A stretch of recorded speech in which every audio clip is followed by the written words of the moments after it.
What is economics? Economics often is considered a dry or dismal science. In schools, it is often taught with a focus on abstract supply and demand charts or complicated mathematical formulas. When we think about economics or the economy, we think about money, goods or services, or perhaps government policy. Although these are aspects of an economy, economics at its core is about human actions. It's about the choices and actions we make as individuals. It's about our individual wants, needs, and abilities. And it's about how we interact with others to benefit each other and build the society around us. Imagine, for example, if a single person were stranded on a deserted island. For this person, let's call him Bob, the top priority is obvious: survival. He needs water, food, and shelter. Some of Bob's resources are obvious. There may be coconuts or berries that can be foraged for food. Just as important, however, is his time. He must economize his time, dedicating it so as to best ensure his own survival. Does Bob focus on finding water, or does he dedicate his first few hours to building a shelter?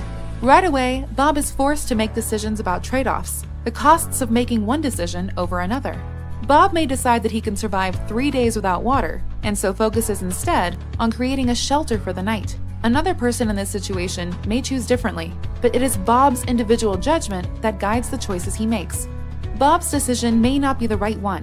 Risk and uncertainty are an inherent part of our human existence. Perhaps Bob ends up spending so much time building a shelter that he does not give himself enough time to find water when he desperately needs it.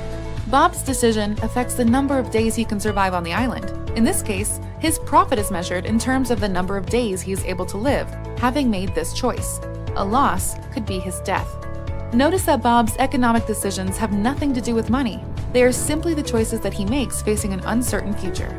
Luckily, most of our economic decisions are not matters of life and death, but basic decisions that we all make every day.